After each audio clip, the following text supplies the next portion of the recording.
Congo Promo TV, les professionnels à votre disposition. Les vraies news par les vrais pros.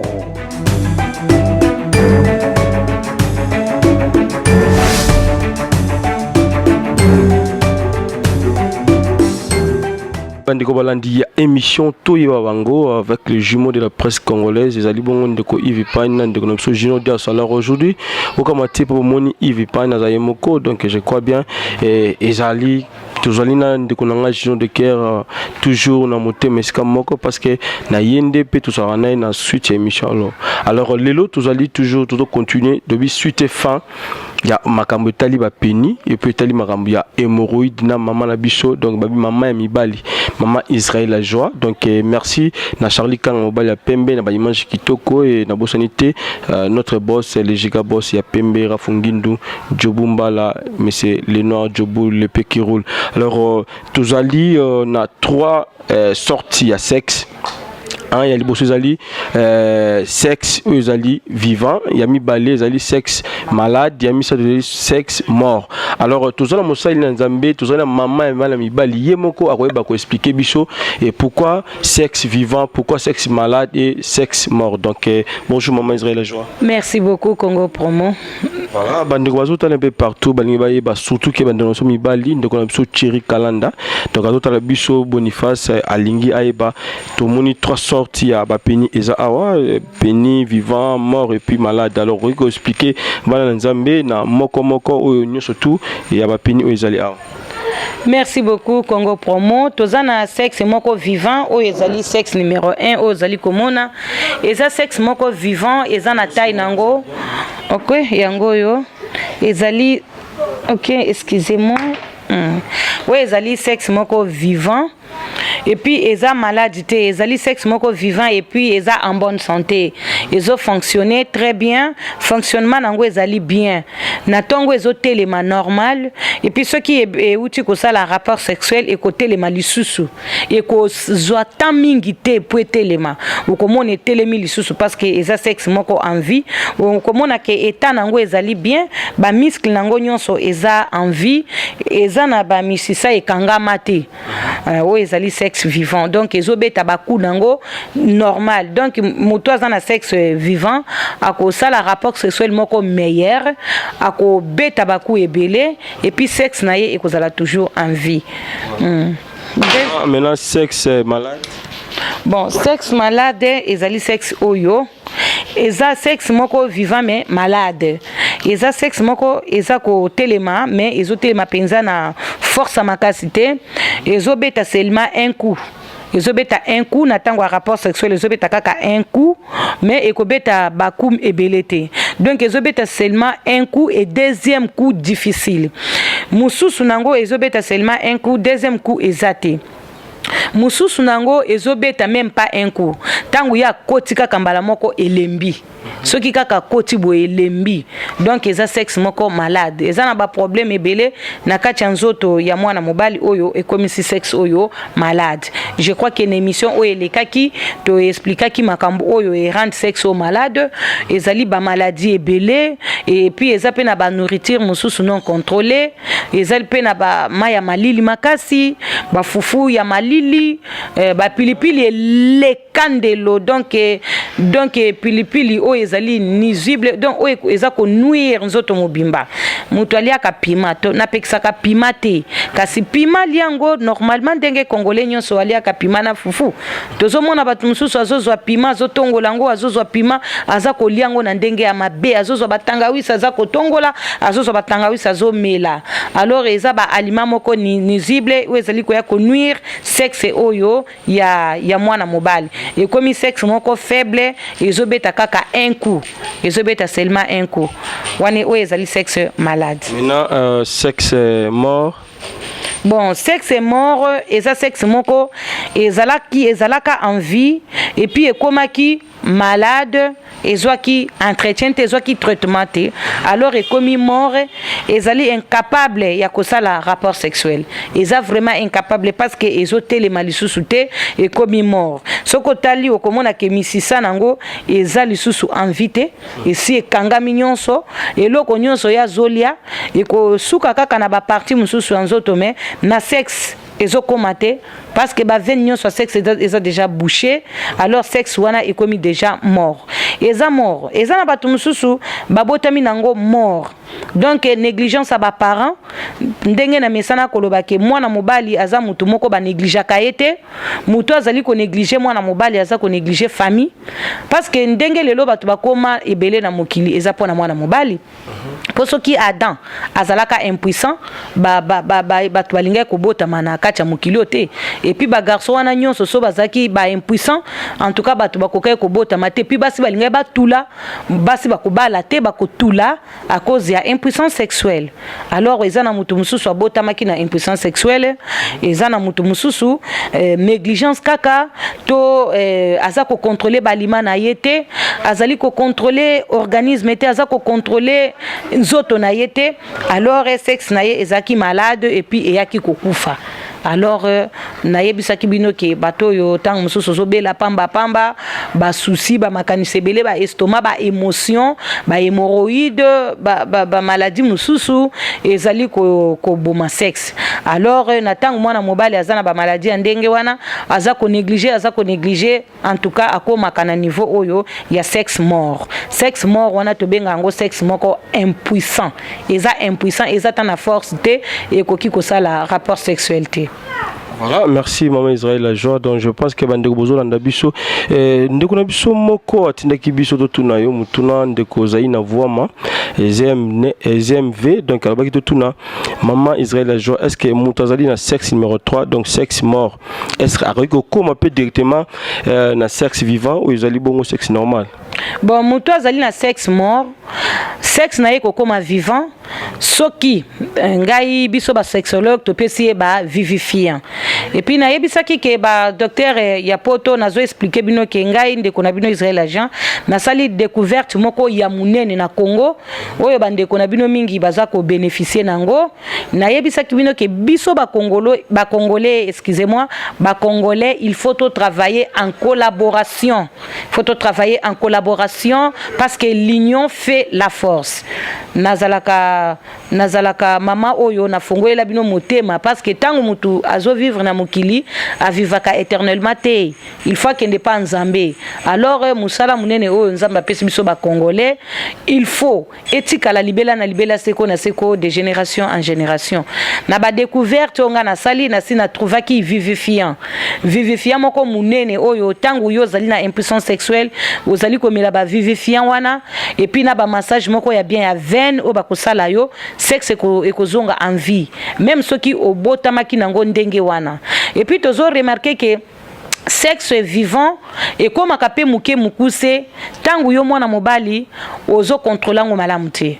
Sexe vivant otolobaki yo na lakisaki bino ya munene oyo sexe oyo il faut ko éviter kolingaka te sexe na yo ekoma mukuse kolinga te koma mukie soki oza malade il faut ko soigner donc il faut ko contrôler sexe na yo bien il faut ko sala kango tango nyonso entretien pour soko za ko sala entre sexe na yo entretien te nga mama na misana ko benga sexe na bino voiture na benga ngo car. Pourquoi? Parce que car soki zo tambola il faut toujours ekotaka na entretien ba entretenir ango. Alors tango za ko entretenir yango malamu yeba ke sexe we kokufa te. Il arrive des fois mwana mobali azana sexe moko vivant kasi na kati nzoto na yeba hormone masculin soki bandi kokufa sexe bandi kokufa okonyo kwa manabimela mela na bisala sala ozobika te okofinga ba médecin olembi or que problème ekomi siko na ba hormone ezana garçon msusu abotami na ba hormone ebelete azobota pe bana te moya bota pe bani kozala te donc sexe na ye ekufi. Pourquoi? Parce que ba hormone na ye masculin eza mingi te soit ezalaki mingi mais ekufi. Alors yé mutango za na sexe moko vivant il faut toujours ko vivifier yango ko contrôler yango ko entretenir yango pour ezala toujours vivant vino mobimba. Alors nalobaki pona ba oyo bazana sexe malade sexe soki eza malade nazotala ngai moko na yebaka soki garçon ba hormone masculin ici et kufi to eza ici ekomi na suka nazaka na ba question mingi o na posaka garçon po na yeba soki ba hormone wana eza vivant ou bien eza vivante. Alors tangu ba hormone na yo masculin esi ekufi nyonso to ba anticorps eza susu makasi te ekopesa sexe na yo malade, eko rendre sexe na yo malade. Alors sexe wana ekozwa bonne santé à partir ya ba vivifiant wana, à partir ya bilia ya sexe on a mesana ko ebisa yo telemisa lendisa carburant na bopikiliki démarrer. Donc ezabilia ya sexe na ba vivifiant nango mususu oyo tangu yo ko utiliser yango okomona sexe ezongi envie ezongi normal e bandi ko beta ba ku ebele ezu lisusu pe forme nango ya bien ezongi nango pe munene ezongi na taille moko normal. Pona sexe mort kaka nde na ute ko ba ke sexe mort to ko vivifier yango na ko vivifier yango et puis na ko réanimer yango nazana biloko oyo yo ko utiliser oyo ko rendre sexe na yo en vie na ba massage mususu oyo na ko sala yo tope yo moko ko sala ngo soko zana musika ndenge na ko expliquer yo pour que sexe wana ezonga en vie ezonga pe makasi. Voilà, merci maman Israël la joie. Tozongi na sexe vivant et na sexe vivant tant tozomona ngo ezana bandeko mususu aïbara quoi entretenir sexe n'a été mais pourtant dans le sexe vivant et ça est-ce que vous avez un produit au yondeko à garder toujours sexe n'est là toujours vivant et comme maladie et comme peu mortité et comme peu sexe morté. Bon na mesana ko ebisa bino ke sexe vivant entretien nango ezaka babilo ko kolia et puis na babilo ko éviter le quoi ba maya malili makasi donc soko yebi ke journée wana au travail ki mingi to kutana ki na problème moko ya choc ko bosana te nazana ba conseil na mesana ko sabino waneza nango kutute mama tindelanga kisite wana ko bisanga mama sexe nangeza bien mais depuis un certain temps la jour moko nakutana ki na choc moko nazwa ki message moko ya passe na motema ou bien nakutana ki na déception moko sala inga boeme nazo remarquer que sexe nangeza boye c'est-à-dire est bloqué na ko ebisoka ka non lambe loko tel lia mais yo moko foye ba ke mama za mama batika ka ete oluki action de grâce mama na tinde l'action de grâce ko ebisange loko oyo na ko lamba na ko biso loko kolamba soki okolamba eloko boye olambi soki po komela mama ya moto kayo ndenge na kopeso conseil en tant que maman et puis nasenga kabino bo soutenir nga makasi parce que nazana mayele mingi ya kopesa ba médecin nyonso ya Congo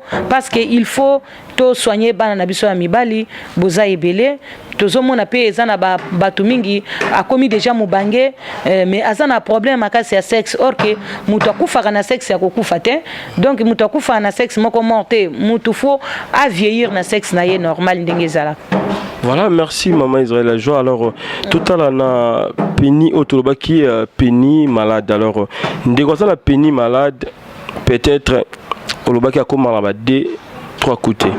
Alors ezana ndeko mususu azwa na ba éjaculation précoce. Une fois à zo caresser comme moi si directement et à se sentir que pour ça moi c'est athée on est cause sous ezapé comme malade et ça na sorti à Penny mort ou bien malade parce que vivant et go ça mandingo là tiens. Merci Congo promo. Oyebi sexe o ezali vivant mais za malade des obéta seulement un coup mais deuxième coup difficile. Et ça sexe moko eza malade. Alors sexe wana il faut eleka na traitement.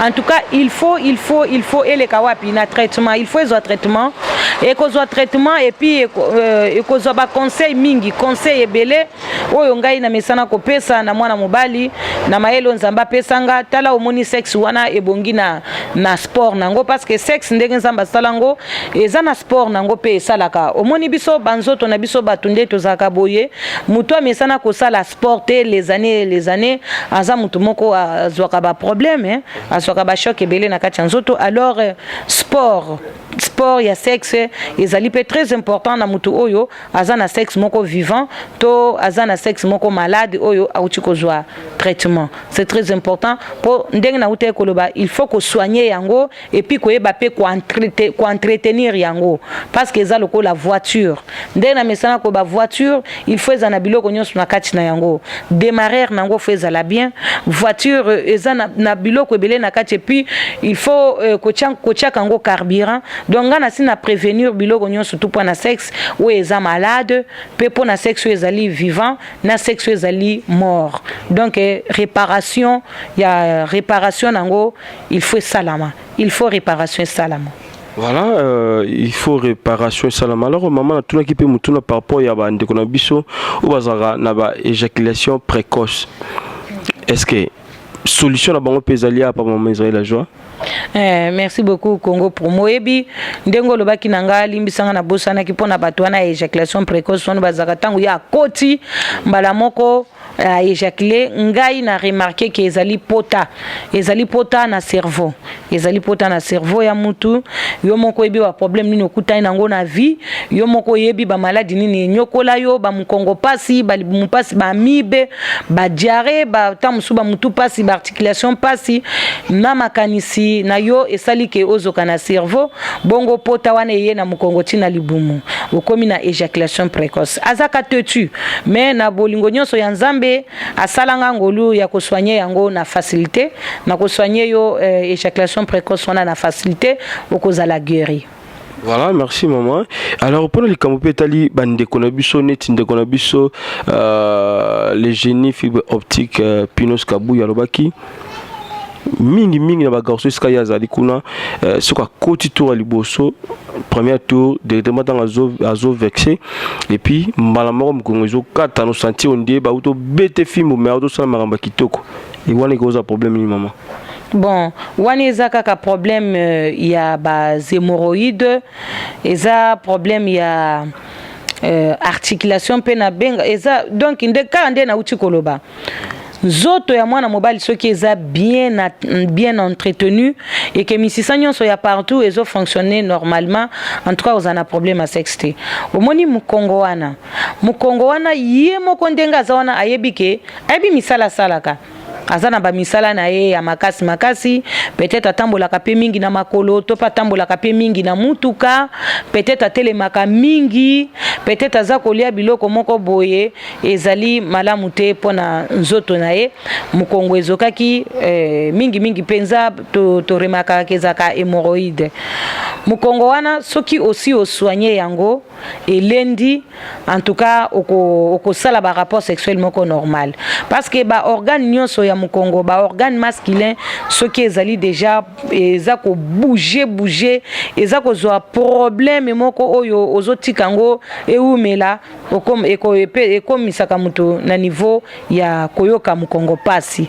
alors il faut qu'on entretenir mukongo wana pe pasi ba mususu bazaka na problème ya hernie discale hernie wana okomona soki ya uti ko sa kaka rapport sexuel mukongo ekatani ebukani mais ba mikolo pe tozomona eza ba effet moko prostatique à cause na prostate moko donc ou bien soit azana débit ya maladie wana ya prostate et komi ko buka ye mukongo ndengwana ba mususu ezaka ba infection c'est pourquoi na lobaka mwana mobali ba soignaka ye avec attention calmement alors parce que mwana mobali aza mutute ya kopesa ba kisi bipese là il faut ko yeba origine ya faiblesse na ye wana il faut ko yeba origine ya mukongo pasi na ye wana alors nzambe pe na bolingo na ye ndenga salanga ngolu ya kosala bino ba vivifiant na ba traitement nyonso ya malamu ya mukongo tangu mwana mobali mukongo na ye zali ndengwa ne ke pesi sex ne makambo ndenge wana okobenga toujours na numéro oyo ya 089 94 42 825 na kozongela 089 94 42 825 soit tobenga na numéro nanga ya Londres ya 00 44 74 14 55 46 21 0042 excusez-moi 0044 74 14 55 46 21 soko bengi na ba numéro oyo okokuta ngai na ko expliquer yo ndenge nini ko sala pose wa traitement na soit okofungola Facebook Israël la joie okomona kombo nanga ndenge zaka Israël la joie wahele kumakamba patience okokuta kombo nanga pe okokuta pe numéro nanga msusu ya Airtel ezalaka 09 98 87 85 95 09 98 87 85 95 okobenga nga na ba numéro nanga na change ka ba numéro te na koyeba na koyebisa yo qu'est-ce qu'il faut faire. Voilà, merci maman. Alors, ndeko na biso Trésor Versace de London, alors bakito tuna mo mutuna ya suka. Alors bi azana mina yemoko akovanda 3-4 mois sans pourtant kata posa ya kosangana mwasi. Est-ce que wana pe goza maladie bien comment? Bon, wana azana absence ya hormone masculin et puis si frigidité moko ya makasi parce que frigidité nyonso ezaka ke hémorroïde te bandeko. Ba frigidité mususu e cause la problème à veine, e cause la problème à hormone, e cause la problème à maladie, e cause la problème moko boye. Ngai moko ndenge na solaka na mwana mobile na ba question o nga na posaka na yeba ka problème e komelié. En tout cas azana absence à hormone masculin, na ye eza ko fonctionner te soit te kufaki soit te zate alors azana droit na ba vivifiant ebele ya bien oyo na kopesa ye po sexe na ye hormone ezonga akoma pe koyoka posa lokwa bato nyonso. Voilà, merci maman.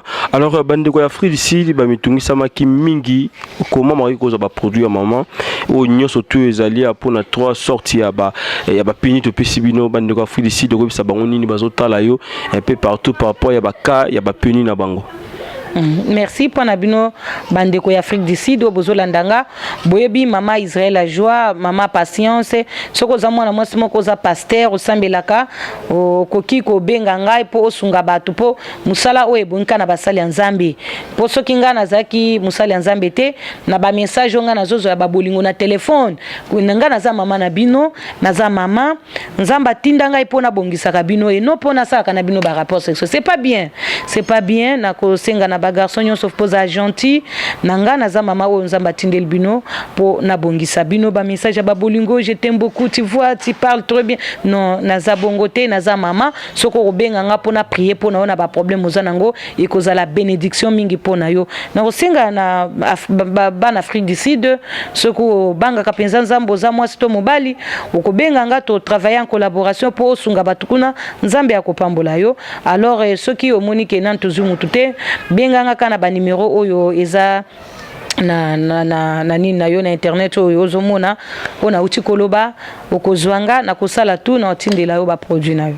Voilà, merci. Alors pour la bande de coups aux États-Unis d'Amérique et pas y pindre na so Jobu Mbala Jibol Monsieur le Noir les pieds qui roulent bazali longo na boss Giga boss Rafungindo pour na bango ba produit ko commanding ni na bakana bango.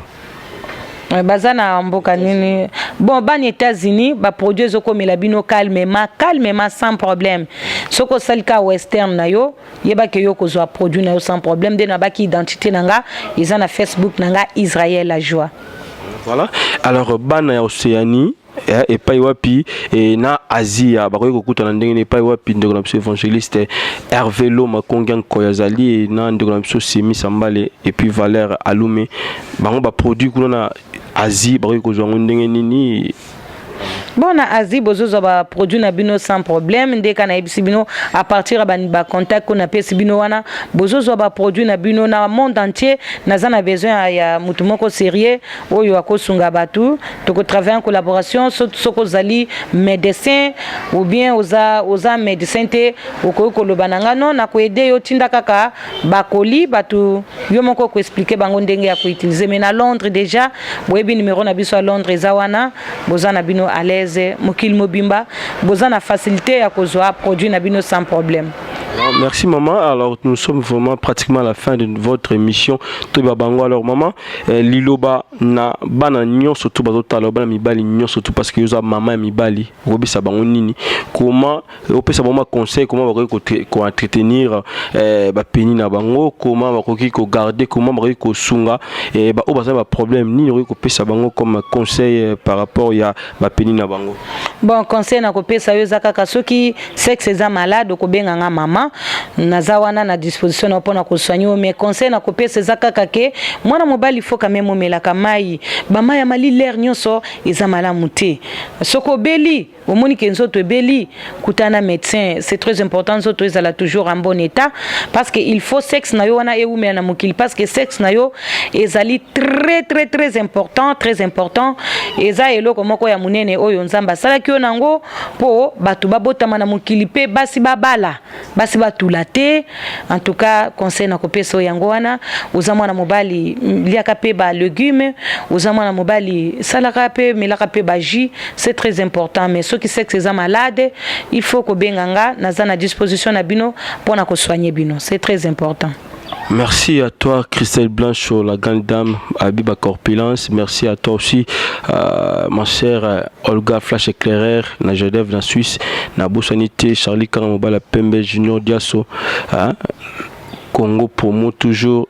Na maboko ya Junior Diasso promo de star et merci na bani surtout à Congo de bozakebele pour na kotala maman na biso et mission ote ba bango avec notre maman Israël Ajo. Alors maman numéro c'est souka susu et ça la bien pour na bande otam subaye moi reta moi ba numéro na yo ça la bien na bande bota la biso donc Trésor Vexas de London, merci na ba soutien na bino ndenge bozo sunga bande ko na bino na compte émission oyo to e babango et na Bossanité ndeko na biso encore Bingo Ferré, Discoara de Tata Mapassa.